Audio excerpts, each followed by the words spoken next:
Mic test, relax. Hi guys, rinig naman yan, di ba? Yun ang hindi natin sure kung rinig ang intercom, pero sana the same naman siya ng position ng mic ng intercom eh. Diba minsan naririnig din. Malay mo naman, ayan o dito. Wala pang 1 kilometro eh. Okay, dito na. Dito na kami guys. Mukhang naggayak pa, dala pa R15 eh. Diyan lang pala. Nakasumatot. Ganda sana matesting din natin siya sa mga high speed. So, open yung visor, nakasara yung visor, kung malinaw. Para alam mo yung tamang paggamit. Ano eh, tsaka kung babaguhin natin yung pwesto ng mic. Saan ba tayo? Sierra Valley, so diretso muna tayo. Walk it out. Daming tao Daming person. Dahil po pala tayong gas.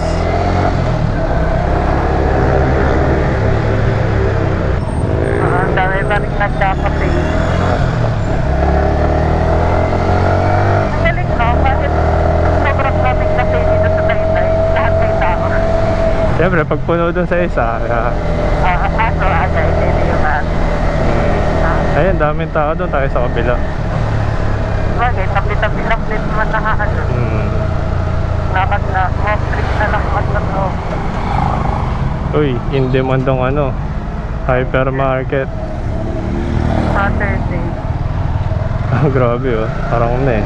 Bagay, na-trap ka si Kuya. Magpa-practice na ba ako maging madaldal sa biyahe? Sayang na eh. Oo. Okay din naman. Iwas Yung ni Andek, yung vlog ni Andek. Dito guys, kakaliwa tayo. Kakaliwa tayo. Patantagal. Ay, baka. Kasi ako dun sa mga daan tuloy sa yung sinabi nila na ang daming mga pato Yan, medyo mabilis. Open visor. Ayun, may patawid. Tara, sisilip lang tayo sa Dunkin ng Sierra Valley. Wow. Today is anong date ngayon, baby? 26 ba? July 26, after ng 2 weeks straight na pag-ulan. Ngayon pa lang parang natila. Ayan. Ang luwag na pala nung tingnan sa Uniqlo, Parang lumituloy yung Dunkin. Tuloy ako tingnan yung laman yan sa loob. Parang ang laki. Dami nga tao eh, oh. Tanong, puro sa Uniqlo ba yung mga yan? Yun na. U-turn na tayo din eh. Ano ito? Dromat? Yeah. Saan na tayo next? Antips? Ito. Sa PSK. Ay, maraming tao ko dito. Oo.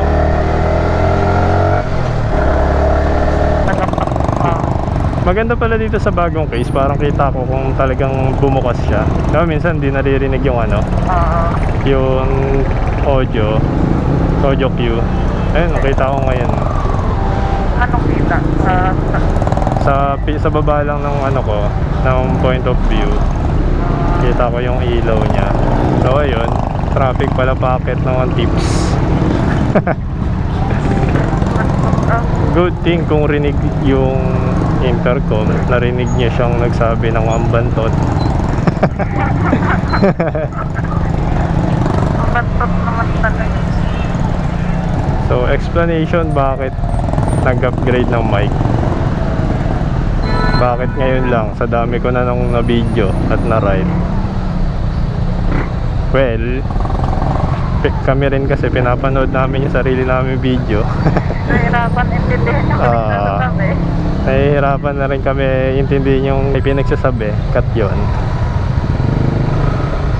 Kaya nag-decide na kaming mag-upgrade ng mic. Kahit for documentary lang naman itong mga recording natin. Grabe na rin ang patrapikan. Na-expose ang situation ng tickling pag rush hour. Though Saturday ngayon, 6:39 PM. Wala. Grabe. Ang tickling shenanigans talaga. Kuya, nakababa na sa jeep oh.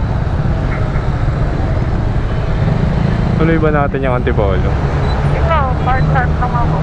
Ayun, nakalaw-law yung konsyo nito ni ate. Delicate siya pag kinain yung ano, Patikit pa eh. ng gulong. Gagi. Gagi, pag yan nakain ng gulong. GG. Depende yan. Laglag si ate niyan. Oo, ano, iwarik pala siya dyan. Oo, hahatakin siya ng gulong patras. Ngayon, bakit na tayong Antipolo? Anong pupuntahan natin ngayon dito? Napakailan pa. Di ba may mga coffee shop yung sa kabilang side? Doon malapit sa pinag-SBhan natin nila kuya mo. Kaya pati kuya Steve. Pinag-SBhan. Oo. Doon tayo maghanap. Tingin mo. O traffic ba doon? Isang diretso lang yun eh. Na puro coffee shop. Yun yung ano eh, nandun yung... Ano nga uli yung sinasabi mo dun? Cloud9? Oh, Cloud9 dun din. Kahabaan nun. Mainit yung naka-Fortuner. Mamadali ata. Yun. Ito, naka-close visor pero mukhang di ako tatagal dahil nagpapag.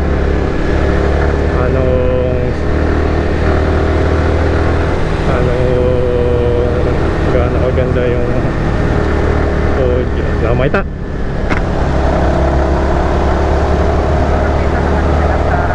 Ay, po, kapit-kapit ng ano, kapit.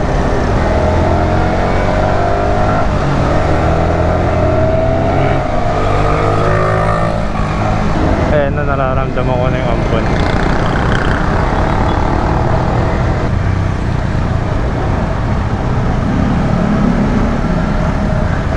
Malubang utak ko eh.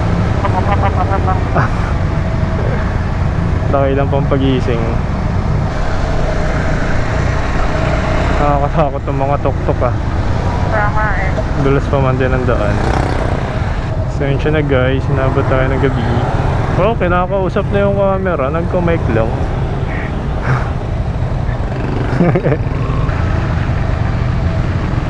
That's ang baha, bro. Dito yun eh. May biyahe tapos ng Boracay. Ayun, Roro. Oh. Kaya medyo mahangin-hangin dito. Tapos may maingay na R15.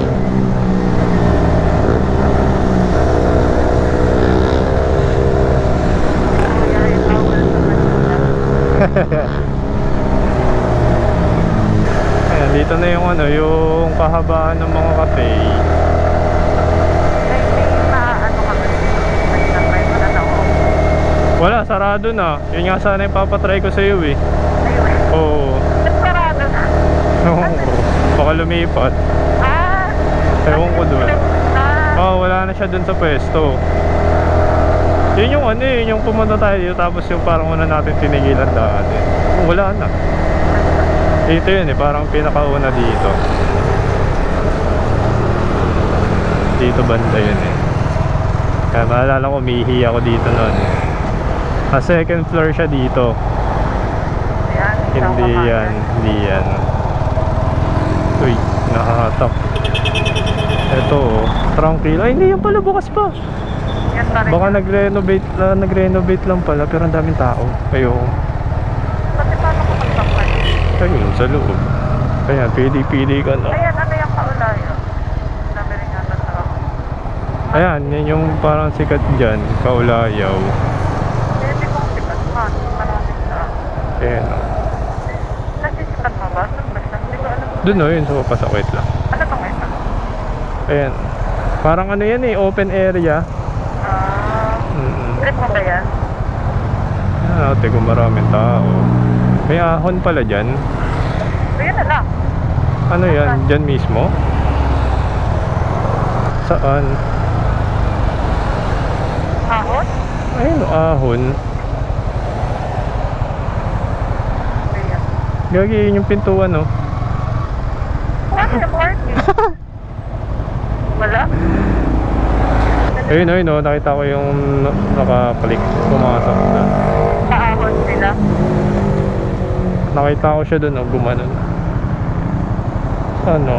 Or tingin pa tayo dun sa unahan. Though wala na yata masyado dyan. Kahit ano lang. Pwede na, sige. Ha? Abante mo na? Oo, silipin natin. Turn U-turn. Ito yung ano, Cloud9, no? Ayun, no? Wow. Bubots. Bus. Puro inuman na yata yan eh.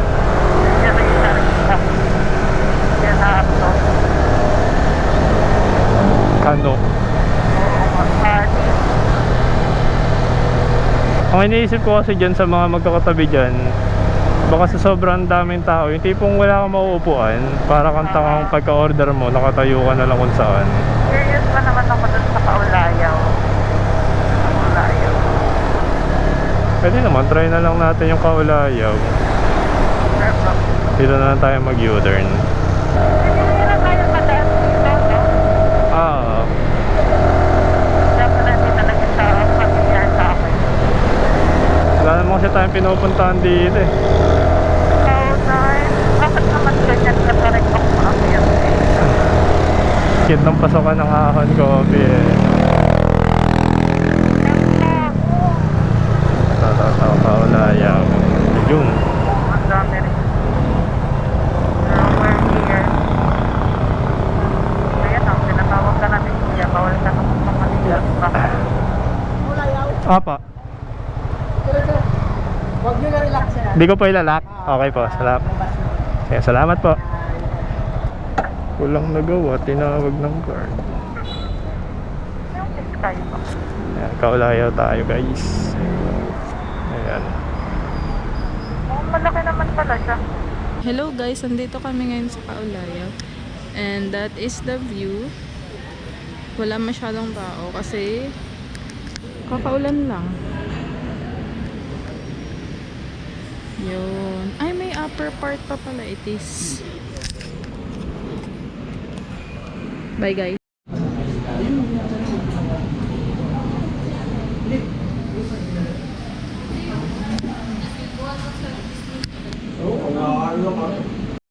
Hi guys, so this is our food review. Wow. Bali, eto, nakagatan ko na kasi dalisay. Ano siya? Ham and, ay, cheese lang siya. Tapos yung sauce niya, pomodoro sauce daw. Pomodoro, tomato, ibig sabihin. Tapos ito naman, with ham siya. Ito yung kanya. Bali, para matikman namin yung food ng isa't isa. Yung difference lang, may ham siya. Both lang may cheese. Tapos pareho lang yung sauce. Sabi niya magkaiba daw. Madilim lang pala sa side ko. And so far, ito pa lang yung try ko, yung with cheese. Okay naman siya. Sabi nga lang din neto ni driver natin, ano daw, magaan. Kasi mabigat yung kanya may ham. Tapos itong drink, yung drink ko ay palangga. White chocolate siya.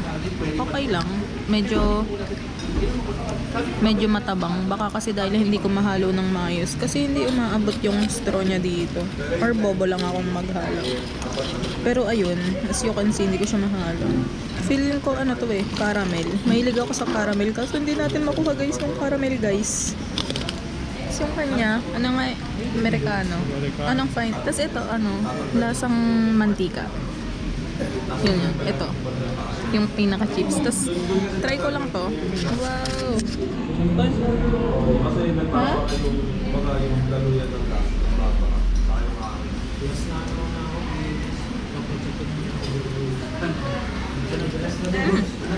Yeah. Yun lang yung order namin kasi snacks lang kami dito. Maaga pa. Kakakain lang nga namin ng lunch. Diba? Yun. So, sa mga hindi nakakaalam, kami po ay US-based yung body clock namin. So, ngayon ay parang snacks lang, kaya ganito pa yung food namin. Even though, ang oras ay 7:30. Tapos the pami, mat. 7:30 na. Tapos, dinner na ng iba. Pero di kami order ng rice kasi may food kami sa bahay. Yun lang. Papansin nyo, may segment si OBR kanina nagre-rate. Yun pala yung bago sa akin ngayon. At ngayon, tapos na kami kumain. Pauwi na. Magre-rate siya ngayon. Final rating. Final rating. Kakatiin natin. Yung rating natin sa service for me 10 out of 10. Nahiya ko kay ate kasi pag pupunta kayo doon, mag-ready na lang kayo ng pansin. Medyo naglolo ko yung signal doon. Katapos na akong umihi, nakatayo pa rin si ate sa tabi mo. Kaya nga ako, kasi ang tagal talaga mag-loading. Like, siguro ko, pag may problema sa signal, dalawa na yung cellphone na ginagamit ko. Eh, yung signal kasi yata ng cellphone ko nandun sa mismong harapan ng upuan ko. So yun, sa service, 10 out of 10 naman. Tapos, sa food nga lang, medyo, ano ako, sa food, siguro mga 8 out of 10. Kasi mura lang naman, 139 yung dali-dali. Masarap yung sandwich ko. Tapos yung kanya, parang nagdagan lang mo ng 20 pesos or 10 pesos. May half ka na. So, dapat wala. Mabigat pa yung sandwich ko, quality, ibig sabihin. Mabigat eh. Ang food ay 8 out of 10. Tapos, sa coffee na yun lang. Doon sa coffee na in-order ko, malangga, for so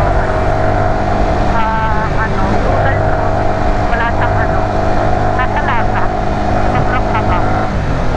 For me, yun ay mga 2 out of 10. Tapos yung Amerikano, di ko tinikman yun.